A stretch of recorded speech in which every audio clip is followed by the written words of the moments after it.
The scorching sun beat down mercilessly on the rocky terrain of the Middle Eastern desert.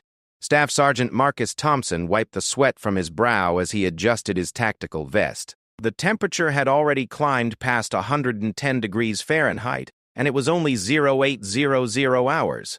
His squad of 8 Marines had been positioned on this ridge overlooking the valley below for the past 6 hours, waiting for the green light to proceed with Operation Desert Storm. Marcus had been in the Corps for 12 years, serving 3 tours in Afghanistan and 2 in Iraq. He was known among his peers as a steady hand under pressure, someone who could keep his cool when bullets started flying. His weathered face told stories of countless missions, but his sharp brown eyes remained alert and focused. Today felt different, though. There was something in the air that made him uneasy, though he couldn't quite put his finger on what it was.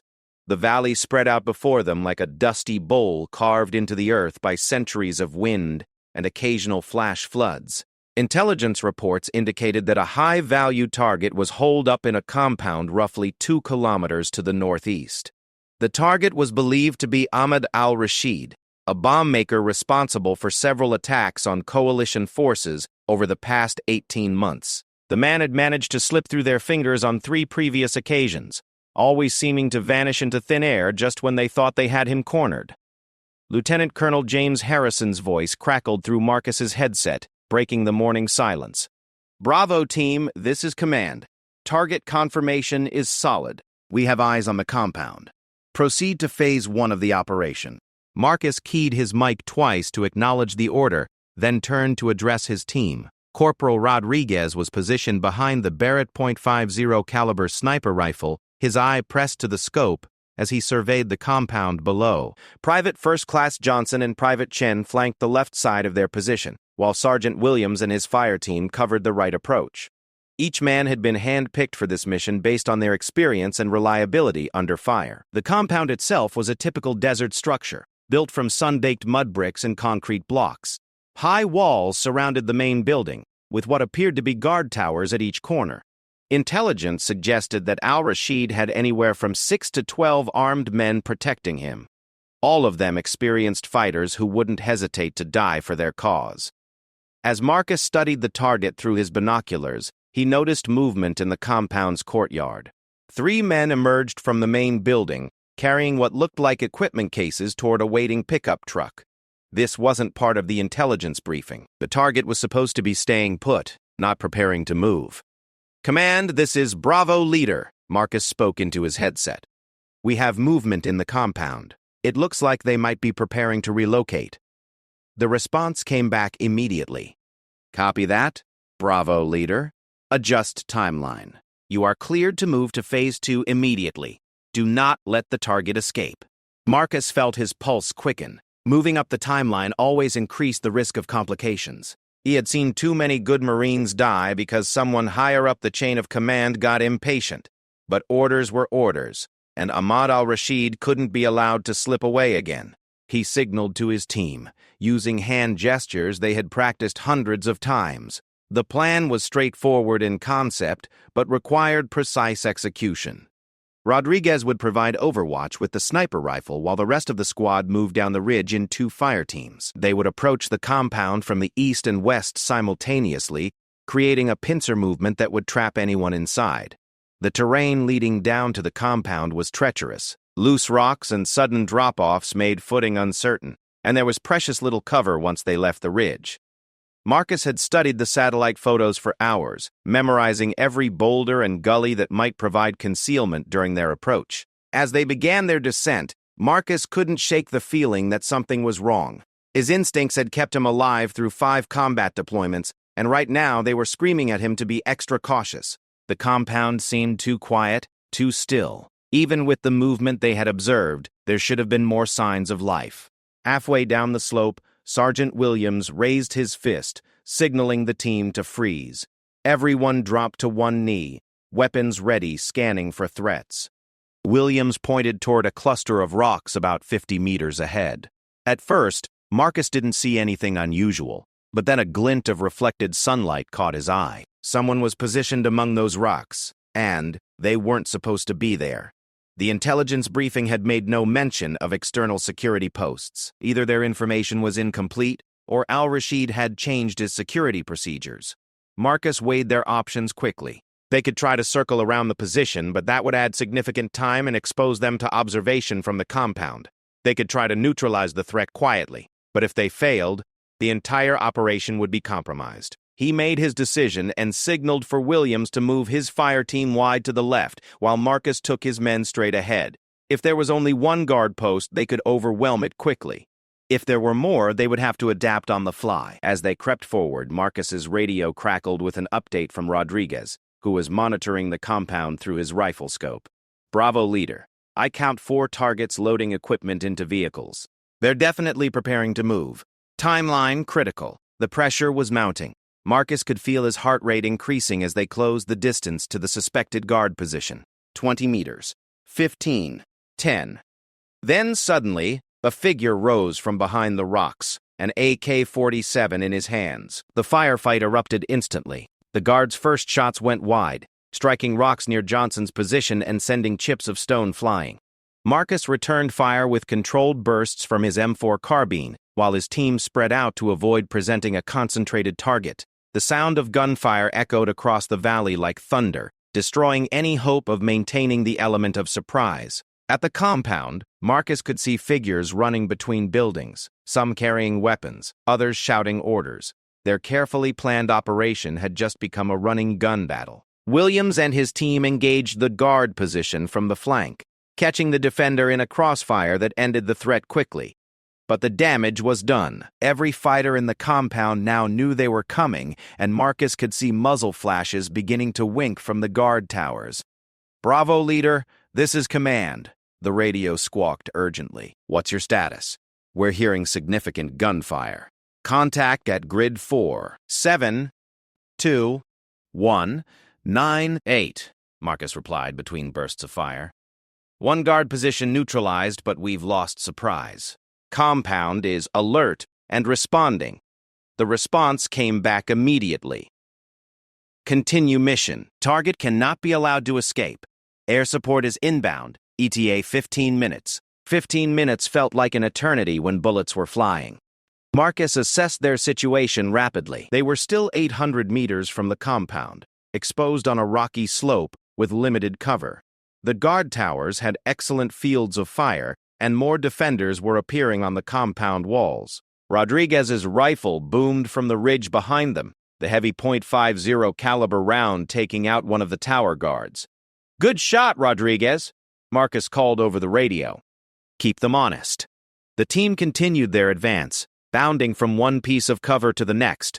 The defenders' fire was becoming more accurate as the range decreased, forcing them to move more carefully. Marcus could see that the vehicles in the compound were still being loaded, which meant their primary target might still be on site. As they reached the 500-meter mark, Marcus noticed something that made his blood run cold. One of the men loading the vehicles wasn't dressed like the others. He wore civilian clothes and appeared to be directing the operation, rather than participating in the physical labor. Through his binoculars, Marcus could see enough detail to confirm what he suspected. They had eyes on Ahmad al-Rashid himself. The bomb maker was right there, less than half a kilometer away. After months of tracking and planning, they finally had him in their sights. Marcus felt a surge of adrenaline as he realized they might actually succeed in capturing or killing one of the region's most wanted terrorists. But something else caught his attention. There was movement in the rocks to their south, movement that suggested they weren't the only ones conducting an operation in this valley. Marcus trained his binoculars on the area and felt his stomach drop. Another armed group was moving toward the compound from a different direction, and they didn't look like coalition forces. The tactical situation was rapidly becoming more complex than anyone had anticipated. Not only were they facing determined resistance from the compound, but there was now the possibility of a three-way firefight developing. Marcus had seen similar situations deteriorate quickly, with friendly forces accidentally engaging each other in the confusion. He keyed his radio urgently. "Command, this is Bravo Leader. Be advised, we have additional armed personnel moving on the compound from the south. Unable to identify at this time." The response was immediate. "Bravo Leader, maintain focus on primary objective. Continue mission as planned." Marcus frowned at the order. Command either didn't understand the implications of what he was reporting, or they were operating with information he didn't have. Either way, his job was to follow orders and trust that someone higher up the chain had the big picture. The fire from the compound was intensifying as his team drew closer. Bullets were striking all around them now, some close enough that Marcus could hear them cracking past his head. The defenders were well-trained and disciplined, firing controlled bursts and communicating with each other effectively. At 300 meters from the compound wall, Marcus called for his team to take cover and assess. They had advanced as far as they could under the current level of fire without taking casualties. The smart move would be to wait for air support to arrive and soften up the defenses before continuing the assault. But as he watched through his binoculars, Marcus saw Al-Rashid climbing into one of the vehicles. The bomb maker was preparing to escape, just as he had 3 times before. If they waited for air support, their primary target would be gone by the time the helicopters arrived. Marcus faced a decision that every combat leader dreaded.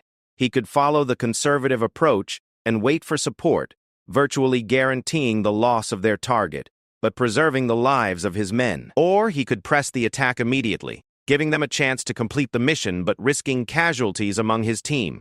As he wrestled with the decision, Rodriguez's voice came over the radio with an urgent update. "Bravo, leader. I've got eyes on that southern group you reported. They're not local militia. Equipment and movement patterns suggest they're professional soldiers."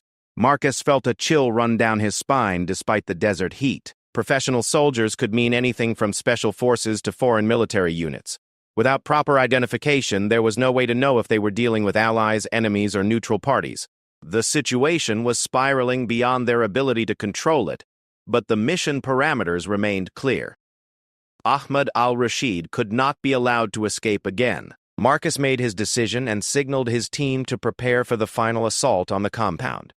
But as they rose from cover and began their advance, something happened that would change everything. A distinctive sound cut through the noise of gunfire and shouting, a sound that every soldier in the region had learned to recognize and fear. It was the unmistakable rattle of a black viper. The Black Viper wasn't a snake, as the name might suggest, but rather a piece of military hardware that had earned its nickname through reputation and fear. It was a modified helicopter gunship, painted matte black, and equipped with an array of weapons that could level a building in seconds. More importantly, it bore no national markings, no identification numbers, and no indication of who was operating it. Marcus had heard stories about the Black Viper from other units.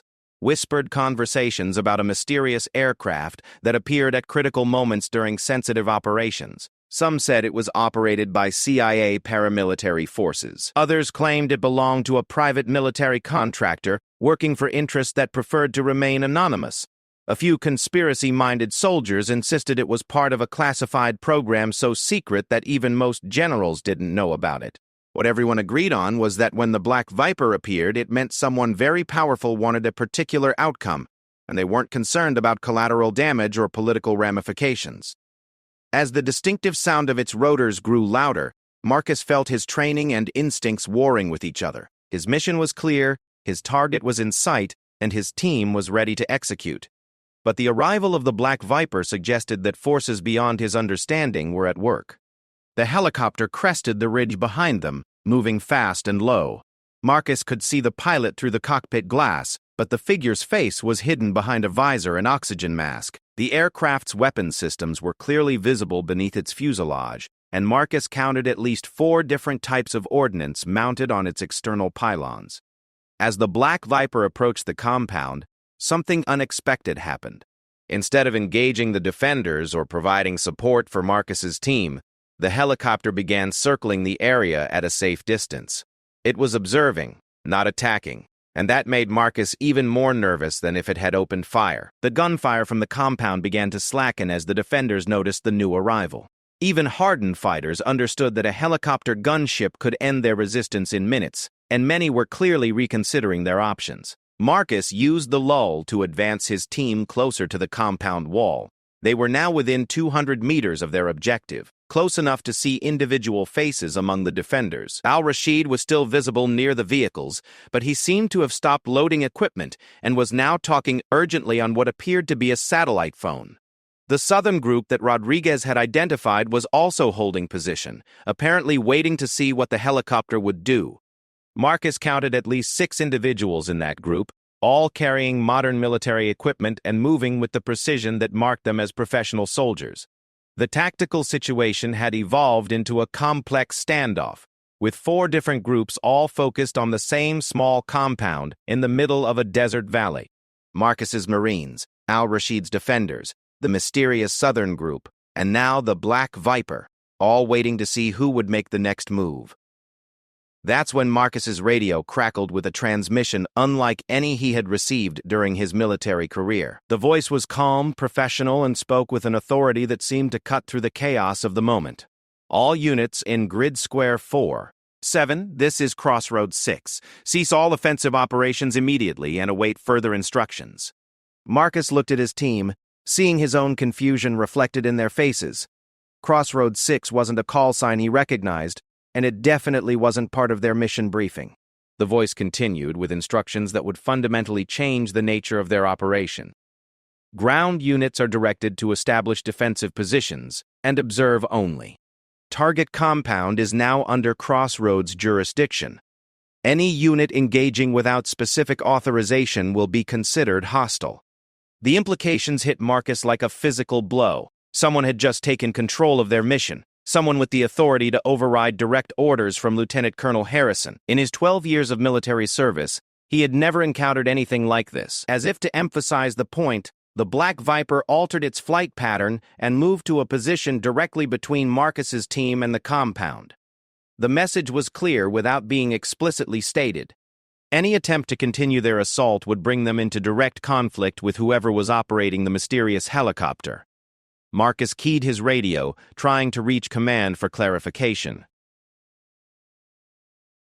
Command, this is Bravo Leader. We have received instructions from an unknown call sign to cease operations. Request guidance. The response when it came was not what he expected. Lieutenant Colonel Harrison's voice was tight with controlled frustration. Bravo Leader, you are ordered to comply with Crossroads 6 directives. Establish defensive positions and await further instructions. The words hit Marcus like a bucket of cold water. His own command structure was acknowledging the authority of this mysterious Crossroads 6. Someone high enough in the chain of command to override a field operation had decided that their mission was no longer a priority. As Marcus processed this information, he watched al-Rashid through his binoculars. The bomb maker was no longer loading vehicles or talking on his satellite phone. Instead, he was standing in the compound's courtyard with his hands visible, apparently following instructions being transmitted to him from an unknown source. The entire valley seemed to have frozen in place, like a photograph capturing a moment of perfect tension. 4 armed groups, all with their own objectives and allegiances, waiting for someone else to make the decision that would determine the outcome of the day. Marcus realized that he and his team had walked into something much larger and more complex than a simple targeted elimination mission. The presence of the Black Viper and the authority of Crossroads 6 suggested layers of planning and coordination that extended far beyond anything covered in their briefing. As the sun climbed higher in the desert sky and the temperature continued to rise, Marcus found himself wondering exactly what kind of operation they had stumbled into, and more importantly, whether he and his Marines were still the hunters, or if they had somehow become the prey. Marcus Thompson lowered his binoculars and studied the faces of his men. Each Marine reflected the same confusion and tension he felt building in his own chest. They had trained for ambushes, firefights, and equipment failures, but nobody had prepared them for having their mission commandeered by a ghost unit in the middle of a combat zone. Corporal Rodriguez adjusted his position behind the sniper rifle, keeping his scope trained on the compound while speaking quietly into his radio headset. Bravo Leader, I'm seeing some interesting movement in that compound. The defenders aren't acting like people expecting to fight anymore.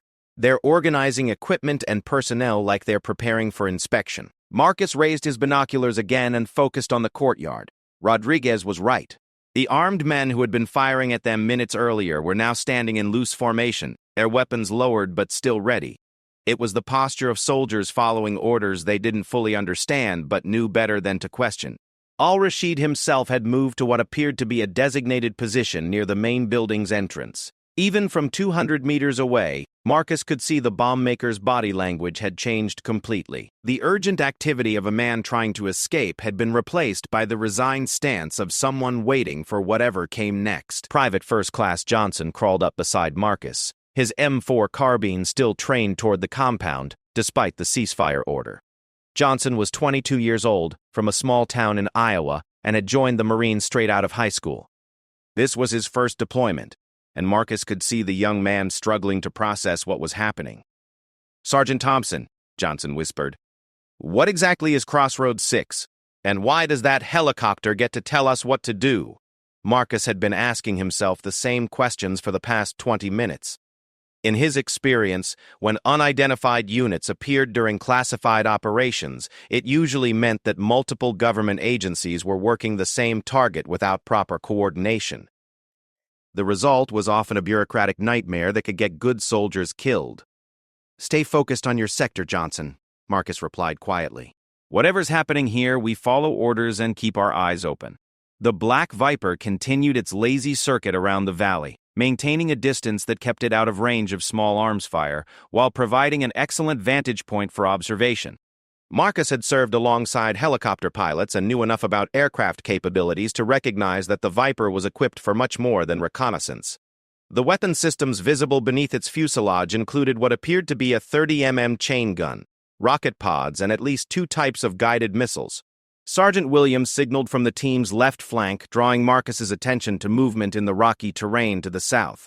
The professional soldiers Rodriguez had spotted earlier were repositioning, moving closer to the compound while maintaining their own defensive formation. Through his binoculars, Marcus could see their equipment more clearly now.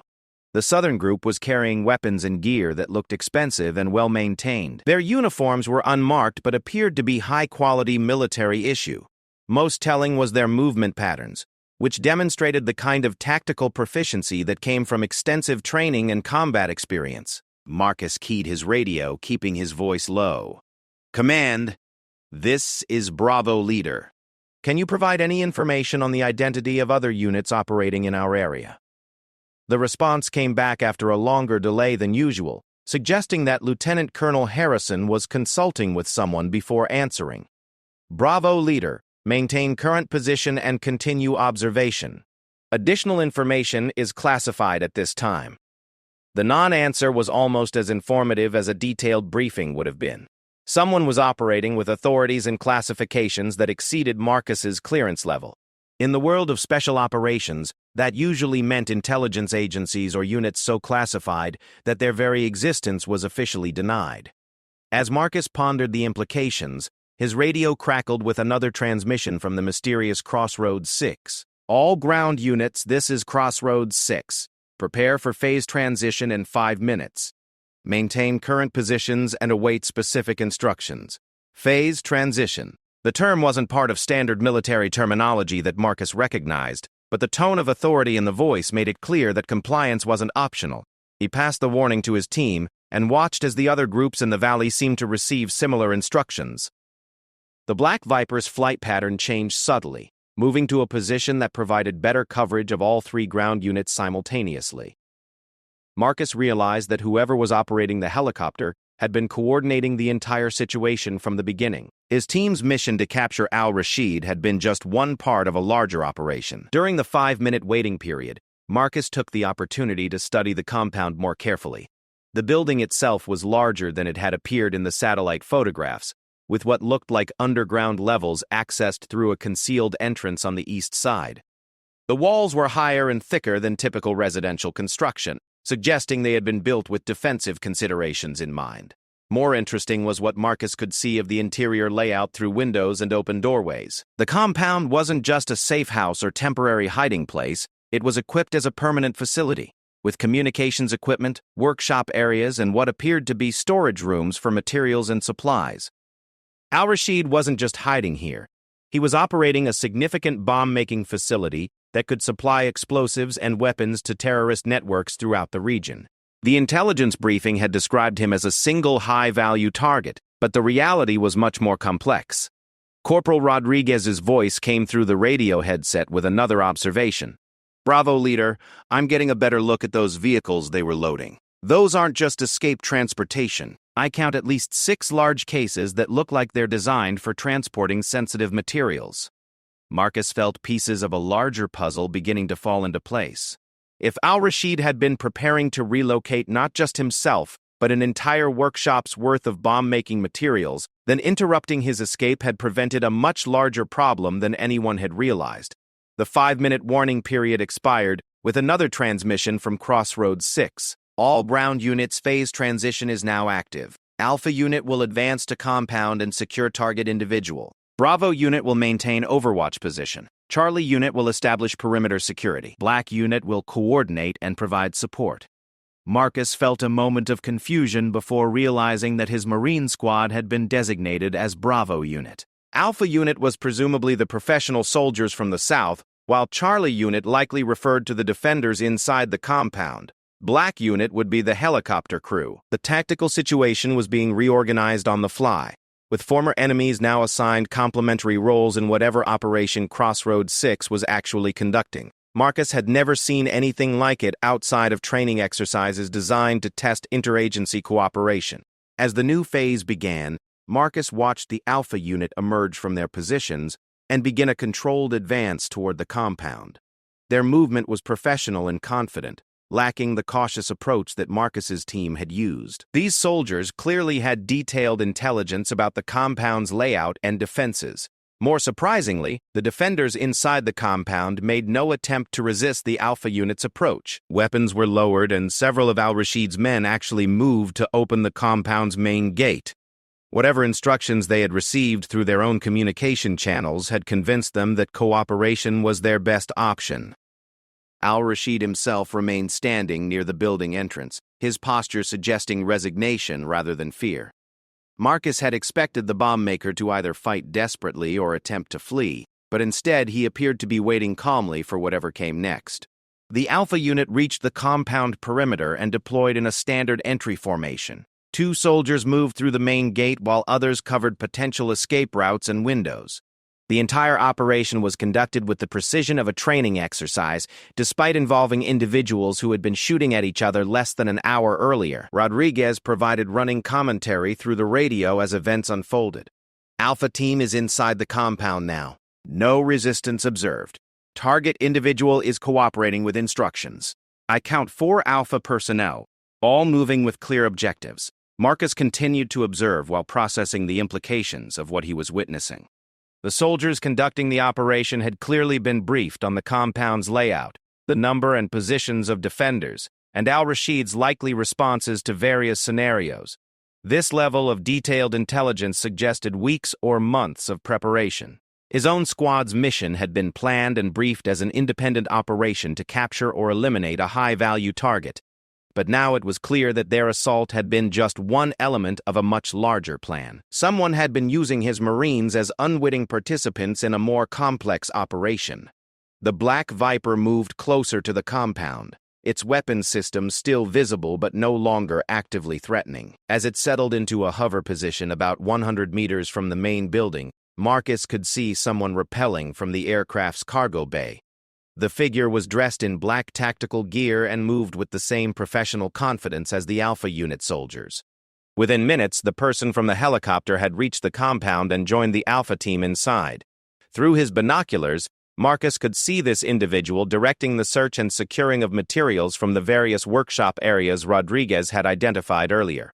The operation was proceeding with mechanical efficiency, but Marcus couldn't shake the feeling that something important was being overlooked. His instincts had kept him alive through multiple combat deployments, and right now they were telling him that the situation wasn't as controlled as it appeared. That concern was validated when Rodriguez spoke urgently through the radio. "Bravo, leader. I've got movement on the ridge to our north. Looks like another unit approaching our position." Marcus swung his binoculars toward the area Rodriguez had indicated and felt his stomach tighten. A group of armed individuals was moving down the far slope of the ridge, using tactical formations and equipment that marked them as serious professionals. But unlike the Alpha unit, these new arrivals weren't following any apparent coordination with Crossroads 6. As the northern group drew closer, Marcus could see details that made the situation even more concerning. Their equipment included heavy weapon systems and communications gear that suggested they were prepared for a sustained engagement. More importantly, they were advancing directly toward the position where Marcus's Marines were deployed. Marcus keyed his radio urgently. "Crossroads 6, this is Bravo Leader. We have additional armed personnel approaching from the north. Request instructions." The response came back immediately, but the calm, professional tone had been replaced by something sharper and more urgent. "Bravo Leader, Delta Unit is inbound to your position. Maintain defensive posture but do not engage unless directly threatened." Delta Unit. Another player in a game that was becoming more complex by the minute. Marcus found himself wondering how many different groups were involved in this operation and whether Crossroads 6 actually had as much control over the situation as they projected.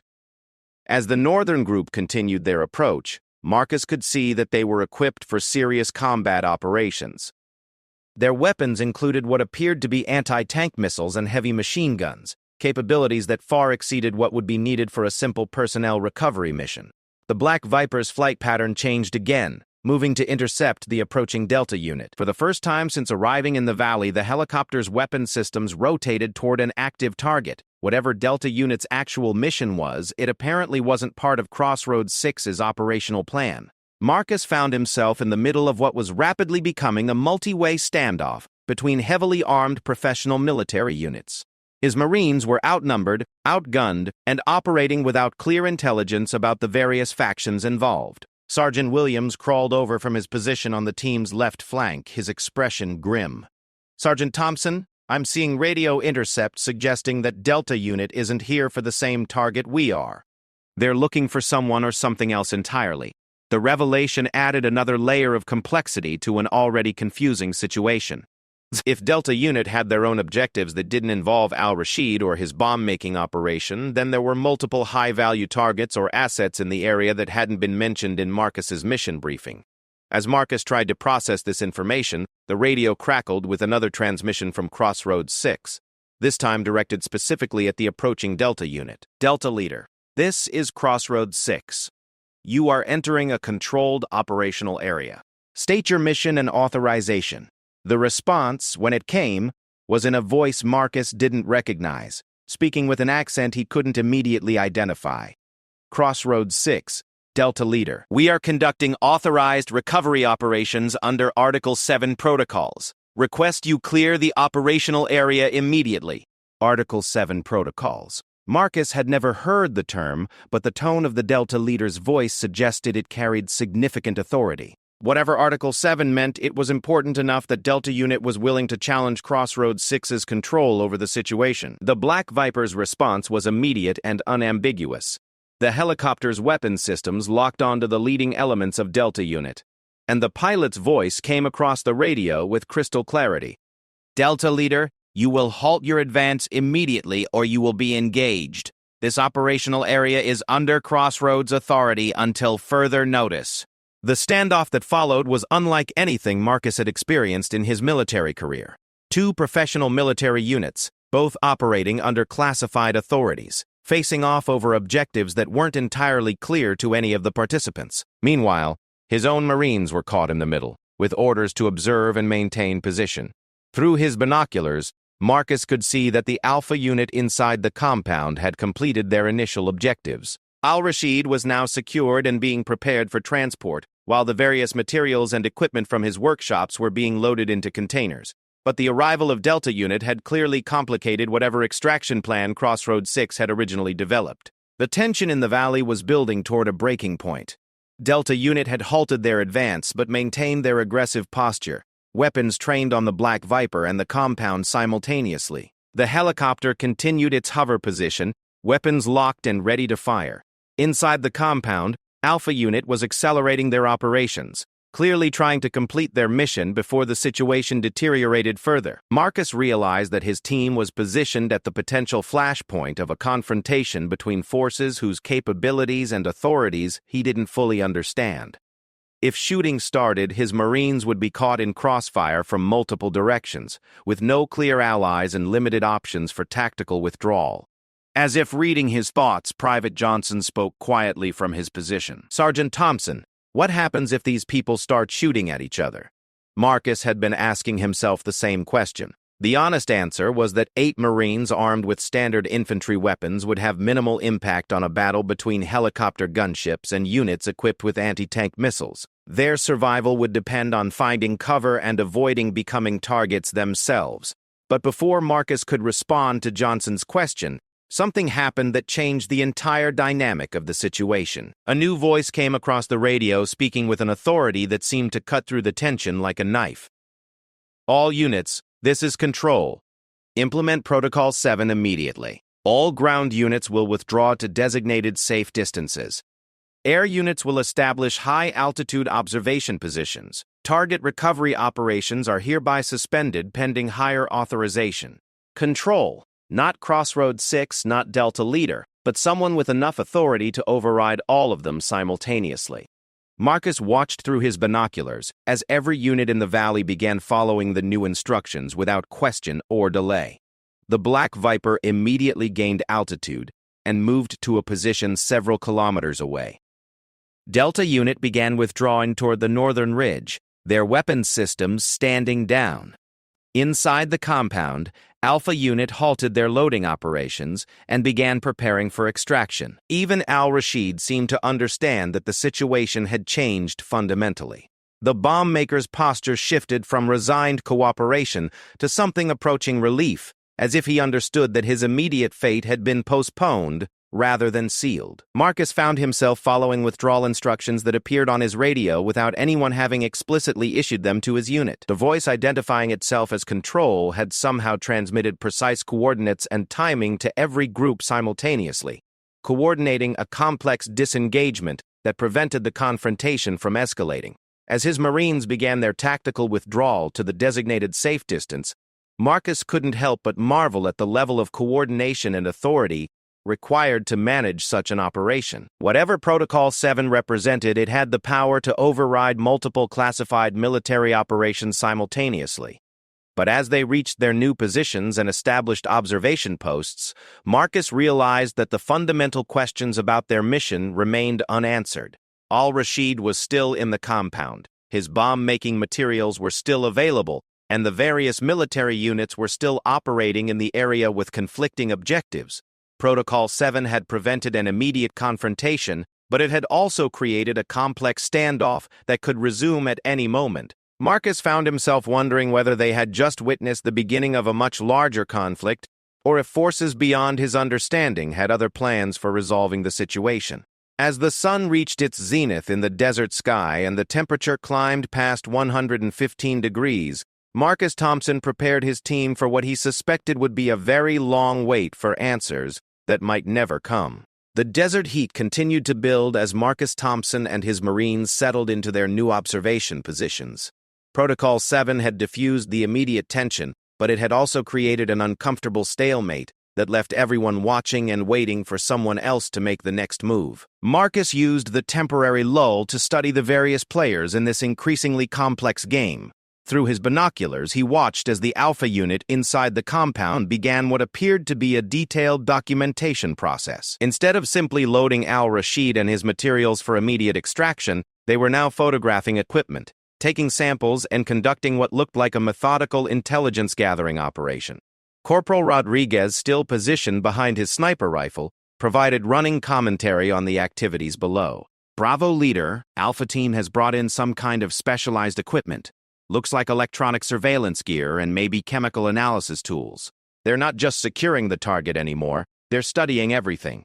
The shift from a rapid extraction to a detailed investigation suggested that someone had decided the intelligence value of the compound was more important than quickly removing Al-Rashid from the battlefield. Marcus had seen similar decisions during his previous deployments, usually when higher command realized they had stumbled onto something bigger than originally anticipated.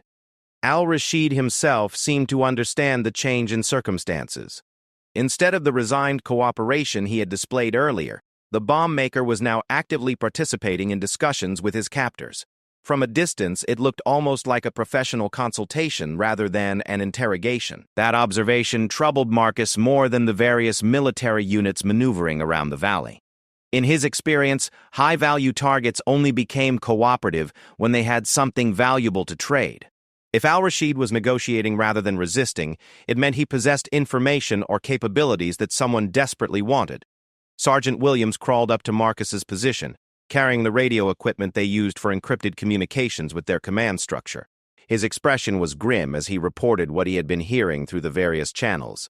"Sergeant Thompson, I'm picking up radio traffic that suggests this operation extends way beyond what we were briefed on. There are references to multiple sites, coordinated timing, and something called the Babylon Network." The Babylon Network. Marcus had never heard the term, but the name itself suggested something large and complex. In intelligence circles, network designations usually referred to interconnected cells or organizations that spanned multiple countries or regions. If al-Rashid was part of something called the Babylon Network, then his capture was just one element of a much larger counter-terrorism operation. That would explain the presence of multiple military units with apparently conflicting missions. Each group might be responsible for a different aspect of dismantling the network, but it still didn't explain the authority structure that allowed someone identified only as control to override all their operations simultaneously. That level of coordination suggested either a very high-level government operation or something that operated outside normal military and intelligence chains of command. Marcus keyed his radio, trying once again to get clarification from his own command structure. "Command, this is Bravo Leader. Request update on mission parameters and relationship to other units in our operational area." The response came back after an unusually long delay, and Lieutenant Colonel Harrison's voice carried a tension that Marcus hadn't heard before. "Bravo Leader, maintain current position and continue observation. Mission parameters are under review at levels above our command authority." Above their command authority. In the Marine Corps, that meant someone at the Pentagon or higher had taken direct control of the situation. Marcus had never been involved in an operation where field decisions were being made at such elevated levels, and the implications made him deeply uncomfortable. As he pondered these developments, the Black Viper reappeared on the horizon, approaching from a different direction than it had departed. The helicopter was flying lower and slower than before, and Marcus could see that it was carrying external cargo pods that hadn't been present during its earlier appearances. Rodriguez tracked the aircraft through his rifle scope as it approached the compound. "Bravo Leader, the Viper is carrying what looks like scientific equipment. Those pods are designed for environmental monitoring and sample collection." Environmental monitoring. The pieces of the puzzle were beginning to form a picture that Marcus didn't like. If the operation involved both bomb-making materials and environmental monitoring equipment, it suggested the possibility of chemical or biological weapons rather than simple explosives. The thought sent a chill through Marcus despite the desert heat. Al-Rashid's reputation was based on his skill with conventional explosives and improvised explosive devices. If he had expanded into chemical or biological weapons, then the threat level was exponentially higher than anyone had initially understood. The Black Viper settled into a hover position near the compound and deployed what appeared to be a specialized team wearing full protective equipment. These individuals moved with the precision of hazardous material specialists, suggesting they were prepared to handle dangerous substances that required extreme caution. As Marcus watched the hazmat team begin their work inside the compound, his radio crackled with a new transmission from the mysterious control. "All observation units, maintain current positions and document all activities. Do not approach the primary site under any circumstances until environmental clearance is confirmed." Environmental clearance, the confirmation of Marcus's worst fears. They weren't just dealing with a bomb maker and his conventional weapons. Al-Rashid had been working with materials dangerous enough to require specialized handling by experts in protective equipment. Private First Class Johnson, who had been monitoring a different radio frequency, looked up with alarm in his young face. "Sergeant Thompson, I'm hearing radio traffic about medical evacuation helicopters being placed on standby. Someone expects casualties from whatever's in that compound." Marcus felt his protective instincts toward his Marines sharpen into acute focus. If there was a possibility of chemical or biological contamination, then their current position might not be safe despite the distance. Desert winds could carry airborne contaminants for kilometers, and their standard infantry equipment provided no protection against such threats. He made a decision and signaled for his team to begin moving to higher ground and greater distance from the compound. Whatever was happening below was beyond their capability to influence, and his primary responsibility was to bring his Marines home alive. As they relocated, Marcus continued observing the activities around the compound through his binoculars. The Delta unit that had approached from the north was now positioned on the opposite ridge, apparently conducting their own observation mission. But their equipment included what appeared to be atmospheric monitoring devices, suggesting they had advanced knowledge of the potential chemical threat. The professional soldiers from Alpha Unit inside the compound were working alongside the hazmat specialists, but from what Marcus could see, they were focusing on electronic equipment and documents rather than physical materials. The division of labor suggested that different teams were responsible for different types of intelligence gathering. Al-Rashid remained visible in the compound's courtyard, but he was now wearing protective equipment similar to what the specialists were using. The bomb maker was pointing out specific locations and equipment to his captors, apparently providing detailed briefings about his operations. Rodriguez, who had repositioned his sniper rifle to maintain observation of the compound from their new location, provided another update that deepened Marcus's concerns. "Bravo, leader. I can see into some of the underground areas now that they've opened additional entrances." "This isn't just a bomb-making workshop. There are laboratory facilities down there." Laboratory facilities. The confirmation that Al-Rashid had been conducting sophisticated scientific work rather than simple weapons assembly. Marcus began to understand why so many different agencies and units were involved in the operation. Disrupting a chemical or biological weapons program would require coordination between military forces, intelligence agencies, scientific experts, and medical personnel. His radio crackled with another transmission from control, this time providing information that explained some of the complexity. "All units be advised that primary target has been developing binary chemical weapons for distribution through the Babylon network. Neutralization requires specialized protocols and extended timeline." Binary chemical weapons. Marcus's military training included enough knowledge of unconventional threats to understand the implications. Binary weapons consisted of two relatively harmless chemicals that became deadly when combined. They were difficult to detect, easy to transport, and could be assembled at the point of use by terrorists with minimal training. If Al-Rashid had been developing and distributing binary chemical weapons through an international network, then the operation to stop him was literally a matter of preventing mass casualties across multiple countries. The stakes were high enough to justify the extraordinary measures Marcus was witnessing. But it also meant that his Marines were observing one of the most dangerous counter-terrorism operations conducted in recent years. The margin for error was virtually non-existent, and the consequences of failure could be measured in thousands of civilian deaths. As if to emphasize the point, Marcus noticed additional aircraft appearing on the horizon. These were clearly medical evacuation helicopters, painted white with red crosses, and equipped for treating chemical exposure casualties. Their presence confirmed that even the experts conducting the operation expected the possibility of accidents or exposure incidents. Sergeant Williams, who had been monitoring multiple radio frequencies, looked up from his equipment with a grim expression. "Sergeant Thompson, I'm hearing chatter about similar operations being conducted simultaneously in at least 4 other countries. This is a coordinated global takedown of the entire network, a global operation." That explained the authority structure and the resources being deployed. Marcus was witnessing his small part of an international counterterrorism mission that involved multiple governments and intelligence agencies working together to prevent a catastrophic attack.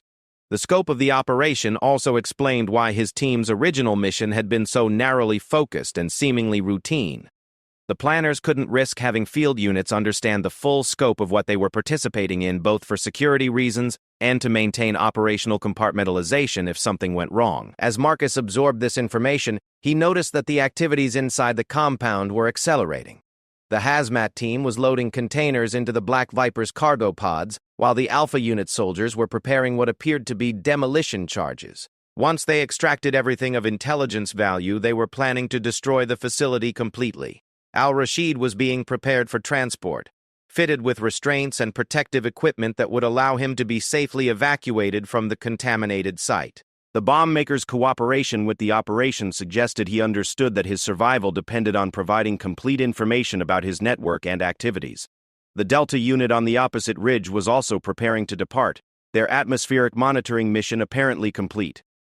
Whatever they had been tasked to verify about the environmental threat had been accomplished, and they were packing their specialized equipment for extraction.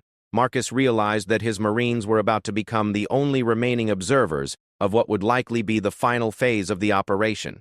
The compound would be destroyed, the threat neutralized, and all evidence of what had transpired would be classified at levels that would keep the truth hidden for decades. But as he prepared to witness the conclusion of the mission, something unexpected happened that reminded him why his instincts had been warning him all day that the situation was more complex than it appeared. A new group of vehicles appeared on the valley floor, approaching the compound from the west. These weren't military vehicles or the type of equipment that had been used by any of the other units. They were civilian trucks and SUVs, moving in a convoy formation that suggested coordination but not military training. Rodriguez tracked the new arrivals through his rifle scope and reported what he could see. Bravo, leader. Civilian vehicles approaching the compound. I count at least 12 individuals, armed but not with military-grade equipment. They're moving like they know exactly where they're going. Civilian vehicles with armed occupants approaching a site where chemical weapons were being neutralized. Marcus felt his stomach tighten as he realized the implications. If word of the operation had somehow leaked to al-Rashid's associates or other terrorist groups, they might be attempting a rescue or, worse, trying to acquire the chemical weapons materials before they could be destroyed. The arrival of the civilian convoy also meant that the careful isolation and control that had characterized the operation was about to be shattered. Marcus could see the hazmat team and Alpha Unit soldiers reacting to the new threat, abandoning their methodical procedures in favor of rapid defensive preparations. The Black Viper immediately altered its position, weapons systems coming online as it moved to intercept the approaching convoy. But the helicopter was loaded with containers of potentially dangerous materials, limiting its ability to engage in aggressive maneuvers without risking the very contamination the operation was designed to prevent. Marcus keyed his radio urgently. Control, this is Bravo, leader. Civilian convoy approaching primary site from the west. Recommend immediate intervention. The response came back with an edge of controlled urgency that suggested the new arrivals were not entirely unexpected. All units, implement Contingency Protocol 4. Primary extraction is now immediate priority. Secondary concerns are deferred. Contingency Protocol 4. Another emergency procedure that Marcus had never heard of, but the meaning was clear from the actions of the various units. The careful, methodical neutralization of the chemical weapons facility was being abandoned in favor of rapid extraction of personnel and the most critical materials. Marcus watched as the operation shifted into emergency mode. Al-Rashid was rushed toward the Black Viper for immediate evacuation while the hazmat team accelerated their loading procedures. Inside the compound, the Alpha Unit soldiers were setting demolition charges with far less precision than they had originally planned. But the civilian convoy was moving faster than the extraction procedures could be completed. The lead vehicles were within small arms range of the compound, and Marcus could see armed figures emerging from the trucks and SUVs. The situation that had been carefully controlled for hours was about to explode into open combat, with chemical weapons materials in the middle of the potential battlefield. Marcus realized that his Marines might be about to witness one of the most dangerous firefights in military history. And there was absolutely nothing they could do to influence the outcome except watch and hope that the experts had planned for this contingency as thoroughly as they had planned for everything else. The civilian convoy reached the compound's perimeter just as the Black Viper was completing its loading of the chemical weapons materials. Marcus Thompson watched through his binoculars as two distinctly different types of warfare collided in the valley below. On one side were professional military and intelligence operatives conducting a precise counter-terrorism operation. On the other were what appeared to be desperate fighters willing to risk everything to prevent their network from being dismantled. The first shots came from the civilian convoy, small arms fire directed at the compound walls rather than specific targets. Marcus could see that the attackers were using suppressive fire to cover their advance rather than attempting precision engagement. This suggested they were more interested in disrupting the operation than in achieving specific tactical objectives. The Alpha Unit soldiers inside the compound responded with the controlled professionalism Marcus expected from elite troops. Their return fire was accurate and disciplined, designed to neutralize specific threats while avoiding damage to the chemical materials they were trying to secure. but the presence of potentially deadly chemical agents changed the entire dynamic of the firefight. Neither side could use heavy weapons or explosives without risking the release of toxic substances that could kill everyone in the valley, including Marcus's Marines positioned on the ridge. Rodriguez continued his observation through the sniper rifle scope, providing detailed reports of the engagement. Bravo leader. The civilian fighters are trying to reach the underground laboratory areas. They're not attempting to rescue Al-Rashid, they're going for the chemical storage. The realization hit Marcus like a physical blow. The attackers weren't trying to save their bomb-making colleague. They were attempting to acquire the binary chemical weapons for their own use. If they succeeded, the weapons could be distributed through the Babylon network to terrorist cells around the world. The Black Viper responded to the new threat by moving to a firing position that allowed it to engage the civilian convoy while maintaining safe distance from the chemical storage areas. The helicopter's 30 chain gun opened up with controlled bursts, targeting the convoy vehicles rather than personnel, in an attempt to limit the attackers' mobility. Several of the civilian trucks were disabled or destroyed by the Viper's fire. But Marcus could see that many of the fighters had already dismounted and were advancing on foot toward the compound. Their movements showed more tactical awareness than he had initially assessed, suggesting these weren't simply desperate amateurs but experienced fighters with specific training. Inside the compound, the hazmat team was attempting to complete their securing of chemical materials while the Alpha Unit soldiers provided defensive fire. But the dual requirements of handling dangerous substances and conducting combat operations were proving difficult to balance effectively. Al-Rashid, who had been prepared for evacuation, was now being used as a human shield by one of the Alpha Unit soldiers. The bomb maker appeared to be shouting instructions to the attacking fighters, apparently trying to coordinate their assault on the compound from his position as a captive. Marcus keyed his radio, trying to get guidance from Control about whether his Marines should intervene in the firefight. Control, this is Bravo Leader. Request permission to provide supporting fire. We have clear lines of sight to attacking forces. The response came back immediately, with an urgency that suggested the situation was deteriorating beyond the planner's expectations. Negative. Bravo Leader. Maintain observation position.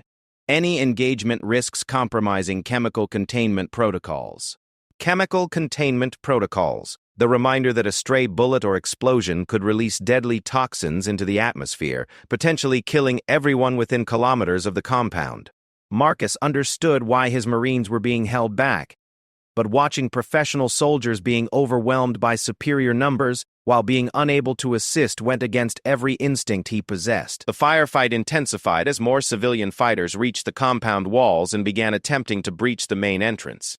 Marcus could see that several of the attackers were wearing protective equipment similar to what the hazmat team was using, suggesting they had advanced knowledge of the chemical threat and were prepared to handle dangerous materials. That level of preparation indicated significant intelligence about the operation, which raised disturbing questions about how the civilian convoy had known exactly when and where to attack.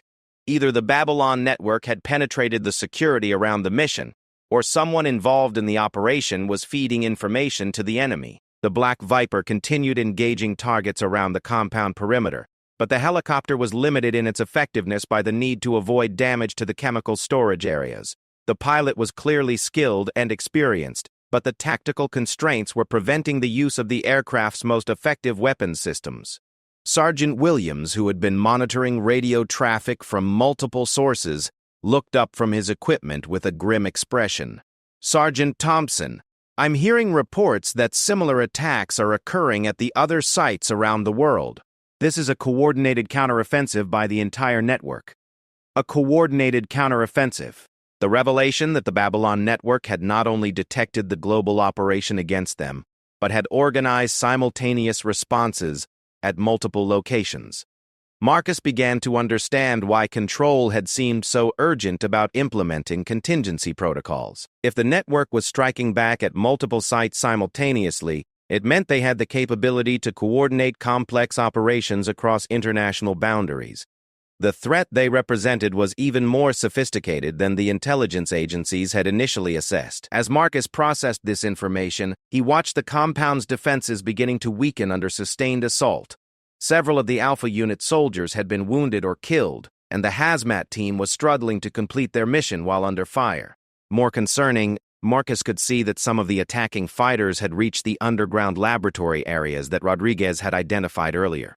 If they gained access to the chemical weapons storage, the entire operation could shift from containment to a much more dangerous situation. The radio crackled with another transmission from control, this time with instructions that suggested the situation was approaching a critical decision point.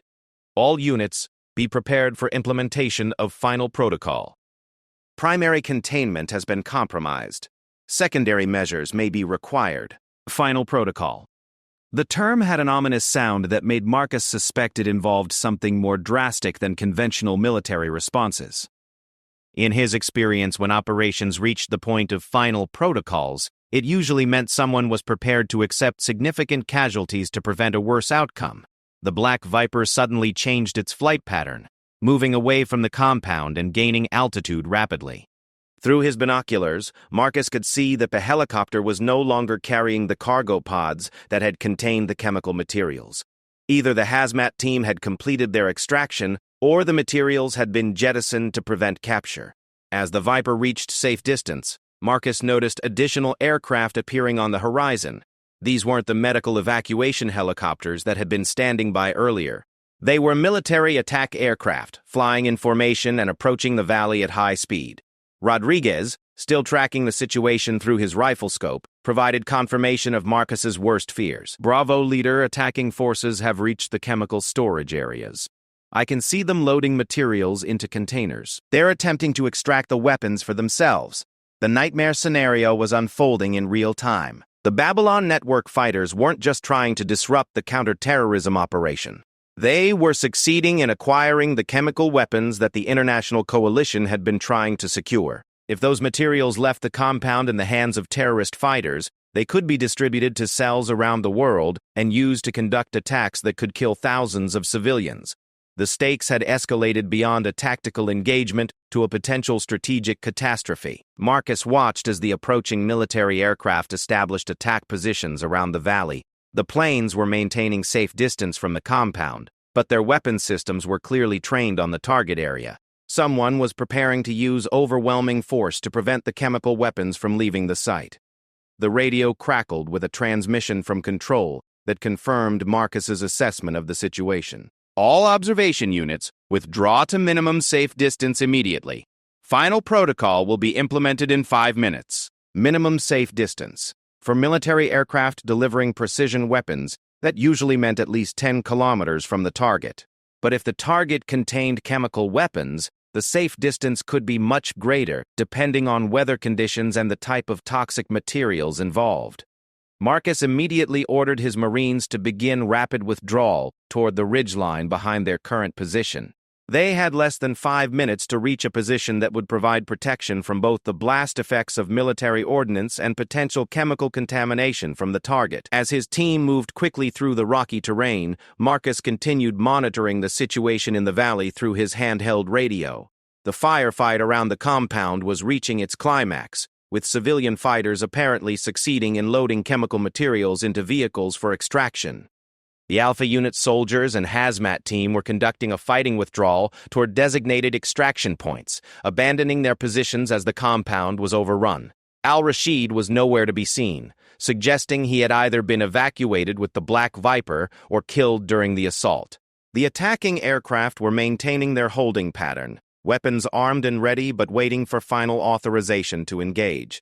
Marcus could imagine the discussions taking place at command levels far above his clearance, weighing the risks of allowing chemical weapons to escape against the certainty of widespread contamination if the compound was destroyed while the materials were still present. Rodriguez, despite the team's rapid movement, managed to maintain observation of the compound until the last possible moment. Bravo leader, civilian fighters are loading vehicles and preparing to depart.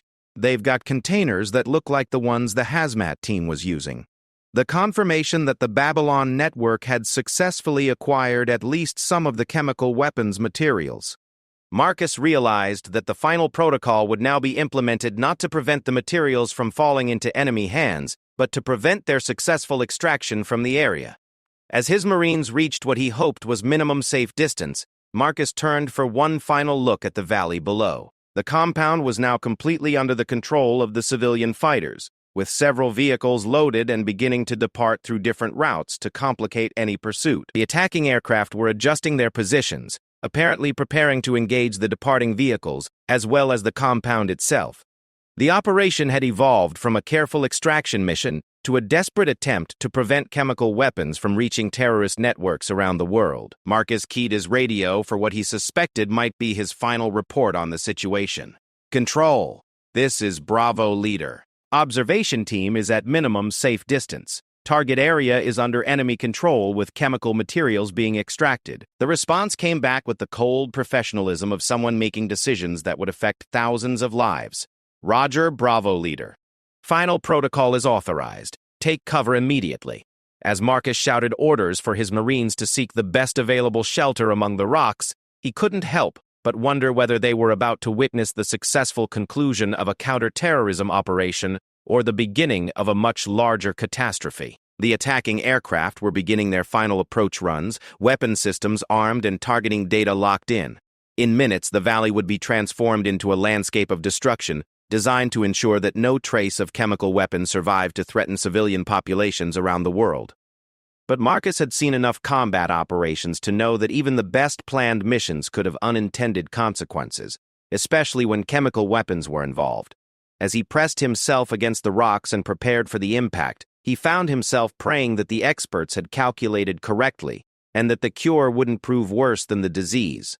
The first missile struck the compound at exactly 13:47 hours, creating a flash of white light that briefly outshone the desert sun. Marcus Thompson pressed himself against the rocky ground as the shockwave rolled across the valley, carrying with it the sound of destruction and the acrid smell of high explosives.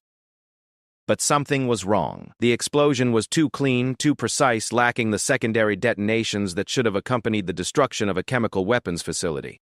As the dust settled and Marcus raised his head to observe the target area, he realized that the attacking aircraft had used thermobaric weapons rather than conventional explosives. These specialized munitions were designed to create intense heat that would incinerate chemical agents rather than dispersing them into the atmosphere. The military planners had chosen a solution that would neutralize the threat while minimizing environmental contamination. But the precision strike had come too late to prevent all of the chemical materials from escaping the compound.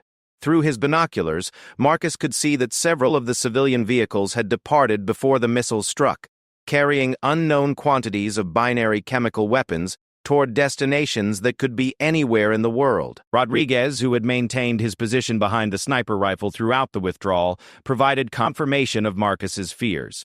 Bravo Leader, I count at least 3 vehicles that escaped the target area before the strike. They scattered in different directions and are now beyond our observation range.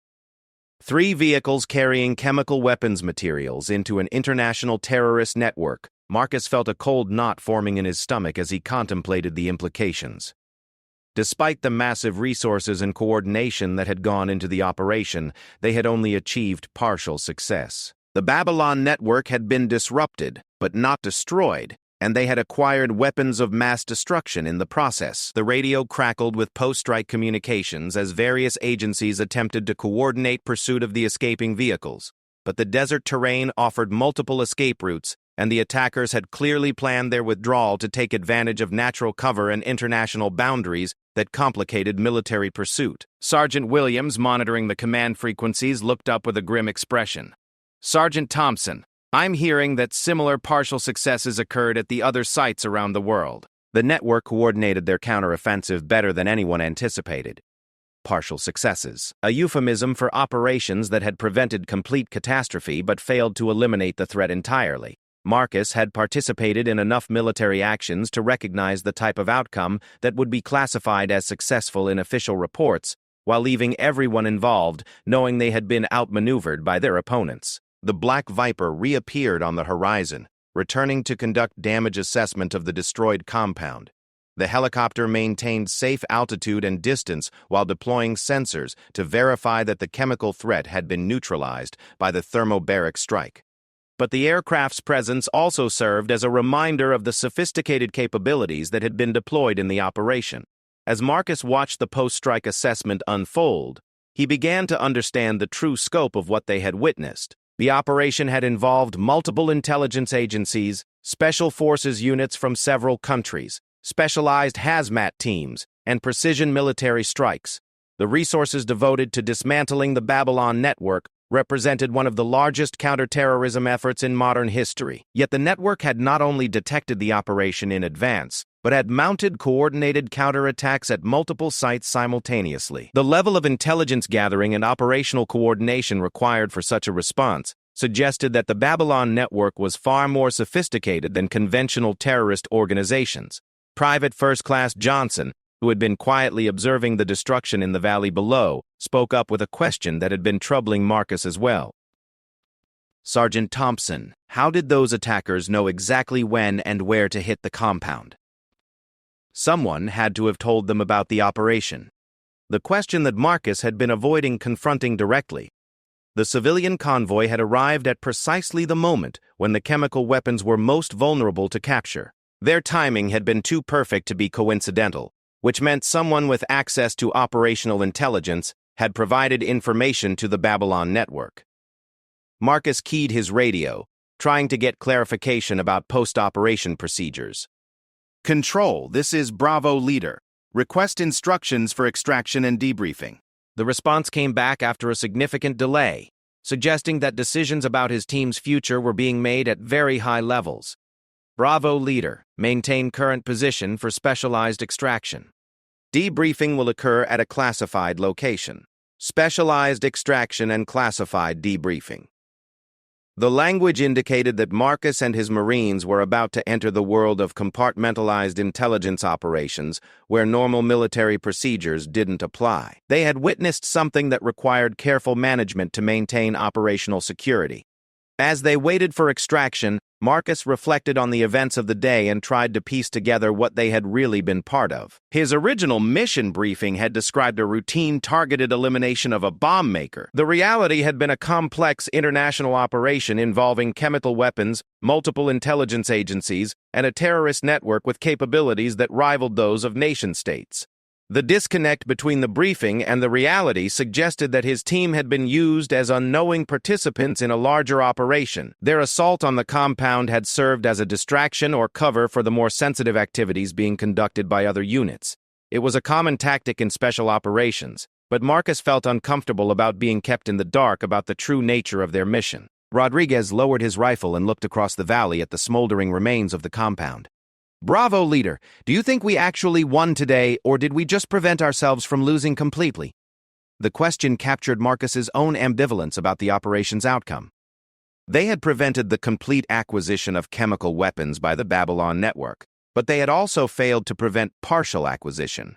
The network had been disrupted but not destroyed, and they had demonstrated capabilities that made them an even more serious threat than previously understood. More troubling was the realization that the network had sources of intelligence that allowed them to anticipate and counter sophisticated military operations. If they could coordinate simultaneous responses to classified missions across multiple countries, then they represented a fundamentally different type of threat than conventional terrorist organizations. As Marcus pondered these implications, the distinctive sound of approaching helicopters drew his attention to the horizon. But these weren't the military aircraft he expected for extraction. Instead, he could see civilian helicopters approaching, painted white and bearing medical symbols. The medical helicopters settled into landing positions around the valley, deploying teams of specialists in full protective equipment. These were clearly the medical personnel who had been standing by to treat chemical exposure casualties, but their deployment after the thermobaric strike suggested ongoing concerns about contamination. Williams, monitoring the medical frequency, provided an update that deepened Marcus's concerns. "Sergeant Thompson, medical teams are reporting detection of chemical residues in the air around the compound." The strike didn't neutralize everything. Chemical residues, the confirmation that despite the specialized weapons and careful planning, some contamination had occurred. Marcus realized that his team's exposure to the area might require medical evaluation and potentially long-term health monitoring. The radio crackled with instructions from control that confirmed his concerns. "Bravo, Leader. Medical extraction is inbound to your position. All personnel will undergo immediate decontamination and medical evaluation." Medical extraction rather than standard military transport. Marcus understood that he and his Marines were about to enter a medical protocol designed for personnel who had been exposed to potentially dangerous chemical agents. Their service records would be flagged, and they would likely face ongoing medical monitoring for the rest of their careers. As the medical helicopter approached their position, Marcus gathered his team for what might be their final conversation as a unit before being separated for individual medical evaluation. He looked at each of his Marines, knowing that they had all volunteered for hazardous duty but had never expected to be exposed to chemical weapons during what was supposed to be a routine mission. "Listen up," Marcus said, raising his voice above the sound of the approaching helicopter. "What we witnessed today is going to be classified at levels that mean we can never discuss it with anyone outside this team. But I want you all to know that you performed with honor, under circumstances that nobody could have prepared for." The medical helicopter landed nearby, and personnel in full protective equipment began approaching their position. Marcus realized that the next phase of their experience would involve questions, medical tests, and debriefings that could last for weeks or months. But as he prepared to board the aircraft, Marcus couldn't shake the feeling that the operation he had witnessed was just the beginning of a larger conflict. The Babylon network had demonstrated capabilities that suggested they were preparing for something much more significant than isolated terrorist attacks. The partial success of the day's operations had prevented immediate catastrophe, but had also revealed the true scope of the threat they were facing. Chemical weapons in the hands of a sophisticated international network with the ability to penetrate high-level military intelligence represented a challenge that would require resources and coordination beyond anything attempted in previous counterterrorism efforts. As the medical helicopter lifted off and carried Marcus's team away from the valley, he found himself wondering whether they had participated in the conclusion of a successful operation or witnessed the opening moves of a much more dangerous game. The desert landscape spread out below them, empty and seemingly peaceful under the afternoon sun. But Marcus knew that hidden beneath that apparent tranquility were networks of people and resources dedicated to causing mass casualties among civilian populations around the world. The Black Viper made one final circuit of the destroyed compound before disappearing beyond the horizon. Its mission complete, but its true purpose still shrouded in the kind of secrecy that would ensure the truth about the day's events remained classified for decades. As the medical helicopter carried them toward an uncertain future of debriefings and health monitoring, Marcus reflected on the price of the partial victory they had achieved. The immediate threat had been contained, but at the cost of revealing that they faced an enemy far more sophisticated and dangerous than anyone had previously understood. In the world of special operations and counterterrorism, such revelations often meant that the real war was just beginning. Marcus suspected that the events he and his Marines had witnessed in the desert valley would prove to be not the end of the Babylon network threat, but rather the first clear indication of what they were truly up against. The sound of the helicopter's rotors carried them away from the scene of destruction, but Marcus knew that the implications of what they had experienced would follow them for the rest of their lives. They had been unwitting participants in an operation that had changed the nature of the global terrorist threat, and the knowledge of that participation would mark them as both assets and potential liabilities in the ongoing secret war against forces that operated beyond the reach of conventional military power. As the helicopter disappeared into the desert sky, carrying its burden of classified knowledge and exposed personnel toward an uncertain future, the valley below returned to its ancient silence, keeping its secrets buried beneath the sand and stone of a landscape that had witnessed countless conflicts throughout human history. But this time, the conflict was far from over. It had simply moved to new battlegrounds where the weapons were more dangerous, the stakes were higher, and the enemy had proven themselves capable of fighting back with terrifying effectiveness.